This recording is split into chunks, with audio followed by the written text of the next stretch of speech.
When I look back on 2020, I think it was a pretty mixed year for game releases. Whether it's Naughty Dog's controversial The Last of Us Part 2, the conflicted yet critically praised Ghost of Tsushima, or radically different yet focused to its core Doom Eternal. I've played all three of these and more, and despite it being April, which, let's face it, it's the totally normal time for this kind of thing, I wanted to finally go into detail on and share my top 5 games from last year. Starting my list of top games in 2020, at number 5 is Destiny 2's Beyond Light expansion. Albeit beginning year 4 in a less than satisfying way for much of the community, Beyond Light itself is a worthy first release in Destiny's well-realised direction. While it and the accompanying Year 4 and Season of the Hunt updates struggled in a couple of key areas, Bungie's first expansion in their new Era of Darkness is one that's incredibly well put together from top to bottom. Since 2018's Forsaken expansion, Bungie's invested a lot more into Destiny's lore, expanding on it throughout Year 3's expansion and seasonal content, slowly propelling a core narrative to the forefront of the game. Continuing this, and kicking off a whole new era, Beyond Light takes the narrative, involves multiple key characters and combines deeper lore with better overall storytelling, and delivers one of Destiny's most lore-filled and interesting journeys yet. Continuing the list, at number 4 is id Software's Doom Eternal. Expanding on Doom 2016's modernization of the franchise, Eternal breaks new ground both literally and figuratively, sending you to a vast set of locations that constantly feel fresh and exciting. The signature hectic shooting remains solidly intact, as id Software takes on more ambitious game mechanics, with enemy weak points and more challenging combat, allowing the developer to deliver another fast-paced shooter that's now deeper and more demanding than ever before. While I don't believe each one of these aspects are perfect, there's no denying that Doom Eternal manages to successfully shake up the franchise in a number of ways, all without breaking its core flow and feel. Elements such as a more detailed gore system make fighting demons a more satisfying and over-the-top experience, acting not only as a visual representation of enemy health, but also a detailed addition to an already graphically intensive game. There's a lot more to think about in the moment-to-moment gameplay when playing Eternal, and while it did feel like the difficulty spiked randomly, I still think there are a lot of great shakeups that really made this sequel prove it wasn't short on ideas. Overall, I think I do prefer 2016 for its more focused design, but Eternal was still a great game, and without a doubt, one of my favourites from 2020. Taking the third spot for my favourite games of 2020 is... Whoa! Crash Bandicoot 4, It's About Time. Much like Doom Eternal's continuation in bringing an older franchise to the modern age, Crash Bandicoot 4, It's About Time delivers an old-school platformer built in today's world, complete with brand new, innovative mechanics and levels that make the game unstoppable in its puzzling platform variety. Several hours in, Crash 4 continues to delight with unique ideas that made each level not only different in visuals and hazards, but also their core mechanics and overall gameplay loops. Expanding past the main set of levels, there's a ton of bonus unlocks and costumes to acquire, with hidden collectibles, time trials, additional characters, reprise levels, and alternate variants to each level. Crash Bandicoot 4 doesn't let go after the credits roll. When it comes to value, this is one of the best deals out there, especially for fans of platformers, and a taste of what gaming used to be like when all the game's content would be contained within unlockable extras rather than paid DLCs and item shops. It's about time we got more games like this, both in genre and unlockable extras, and I hope that's a sentiment that prevails into the future. Surprising me with hours of enjoyment, the number 2 spot goes to Sucker Punch's Ghost of Tsushima. So I don't think Ghost of Tsushima is as focused game design wise as the title I've put in the number 1 spot, but I think as a whole I actually had more fun with it in hindsight. There's a ton of potential that I think it misses, with aspects such as a non-existent choice-based narrative that feels arguably missing, but the striking scale and visuals and the core gameplay honestly really stood out to me.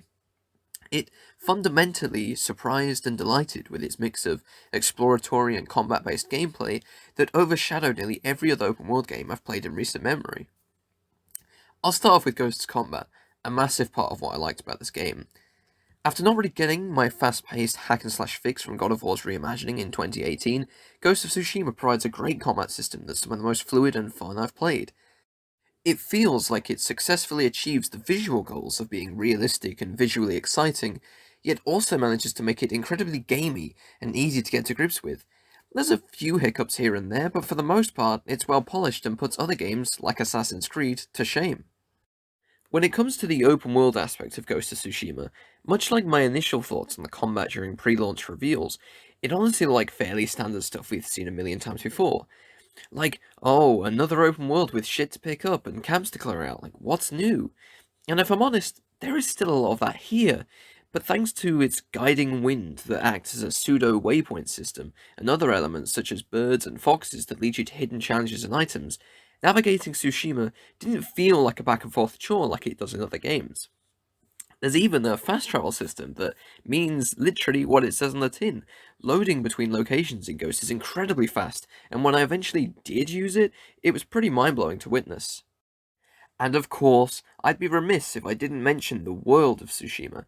I don't think I'm jumping the gun when I say that Ghost of Tsushima's visual presentation and art style is one of the best of any game I've played, and it's a huge bonus to navigation. On plenty of occasions, I'd stop and look around at the truly breathtaking scenery of gorgeous landscapes and impressive vistas. I don't actually think I've played an open world game that looks this good, both in general graphics and art style, while still running super smooth. And on PS5, the frame rate has doubled, and checking this out briefly was a treat, and it's how I'll be experiencing the game once I eventually go back to 100% and platinum it. I had a ton of fun in Ghost of Tsushima, but my time with the game wasn't over at the single player finish line. A few months after launch, Sucker Punch launched co-op mode Legends, complete with unique missions, multiple classes and customization, a survival mode, and its own raid. Whilst not getting to experience all of that content, the entirely unique progression and unlock systems on top of the extensive and complex raid, which, at the time of talking, I've only watched, not played, adds a whole other aspect to Ghost of Tsushima that means I have yet more reasons to return. And this was all part of a free update, and you really can't go wrong with free. In a lot of ways, I think Ghost of Tsushima is my favourite game from last year. In fact, I was originally going to put it at the number one spot, but after a lot of thinking, I came to the conclusion that, despite not delivering fun in the traditional sense, there was another game that brought me an experience with evolved gameplay and a bold narrative that left me feeling like I have with no other game. And so, to be that controversial guy, again, my game of the year for 2020 is Naughty Dog's unrelenting and unforgiving The Last of Us Part 2. To try and properly realise my thoughts on The Last of Us Part 2, I think I honestly need to replay it, but what constantly came back to me when thinking about this list is just the way it made me feel. Beating this game really made me feel like I'd been on the journey, not a well-rounded and clean-cut one with a happy ending, but a messy and violent redemption-fueled one that pushes the limits in nearly every narrative way. And yet somehow, for me personally, I don't ever think it went too far, though there is plenty of shock. This game hits some pretty dark areas, and it's incredibly grueling near enough throughout, but I think it's generally pretty well balanced in a way that keeps a persistently engaging through line amongst all of its traumatic events. There's a ton of weight to this game, and it made me feel emotions and conflict I don't think I've ever had with a game before. While at times it's been tiring to discuss due to the completely understandable strong opinions many fans hold, I think The Last of Us Part Two's divide is a fascinating aspect, and it reminds me of 2019's Death Stranding from Kojima Productions. And underneath all its narrative context and sequences lies an action survival game that's deeper than its predecessor thanks to new yet simple additions and expanded level design, creating more complex encounters and levels to explore. Progressing through The Last of Us Part 2, the game just never gave up, not only in tone but also in length. There was a particular story beat I remember wanting to see the outcome of, and yet the game took like a million different turns before it actually continued. While I think arguably that it hurt the pacing, having more to play wasn't something I disliked on that first playthrough, especially when it felt like they were relatively worthy additions to the overall package and writer's intention. That is, besides the last section of the game, which felt a little disjointed and forced. Like, who the hell are the Rattlers, and, where did they come from? I didn't hate this additional segment, and admittedly the events that occurred here helped round off the story, but the extra elements added for the last hour felt rushed, and like they didn't get a proper time in the light. I'm sure you could argue that makes sense after a time jump and a location change. Do we need to know all the ins and outs? Maybe not, but despite enjoying that there was more to play, it did feel a little out of place somewhat, like it was a late addition the developers just, had to add. So yeah, while I think I had more fun with Ghost of Tsushima overall, The Last of Us Part 2 ultimately just had more impact on me, and it's the one I couldn't put down until the credits rolled. After 20 to 30 hours of playtime, this game is so goddamn long. And even if I may not agree with Naughty Dog's entire direction, and I ponder if another game before this one would have been better, I still believe The Last of Us Part 2 to be a fine title that's done something I've never really seen before. Much like Uncharted 4, I was worried about what I'd think of Part 2, and in a similar way, here we are with me crowning as my favourite game of 2020. This does feel like a point where Naughty Dog can stop now, though. They put the characters and us players through the ringer, and I think whatever's next for them, it needs to chill out a little bit. In regards to a Part 3 of Last of Us, I am less against the idea than I was for the first game, but I think it would be wise for it to be more uplifting in tone, Return of the Jedi style. I do intend on replaying Part 2 eventually. Cough cough, PS5 patch when, Naughty Dog? And don't forget Uncharted 4 or Lost Legacy. Thank you. And I'm interested to see how I feel on a second time through. I am glad the discourse has calmed down around this for now, though, and I think that will help with settling on more firm ground for how I feel about the game, and something I've struggled to sort of do during the months following its initial launch. But I will say, writing about it here, though, it has reminded me of what I enjoyed and the feelings I had when experiencing it for the very first time. So while I've covered the main list, as a bit of an extra, I did want to give a shout out to a couple of other great games I played during 2020. First up, then, is the Destroy All Humans remake. Setting me on a trip down memory lane, I got to re-experience a PlayStation 2 game of the past as part of this glorious remake of Destroy All Humans. Going as far to platinum the game, some of those side mission challenges are really PS2-esque in their difficulty, by the way. I experienced the full breadth of content available, something I never actually did 3 generations ago. Brought to life with a new caricature-like art style, this remake of Destroy All Humans totally embraces its comedic and silly side in a new way.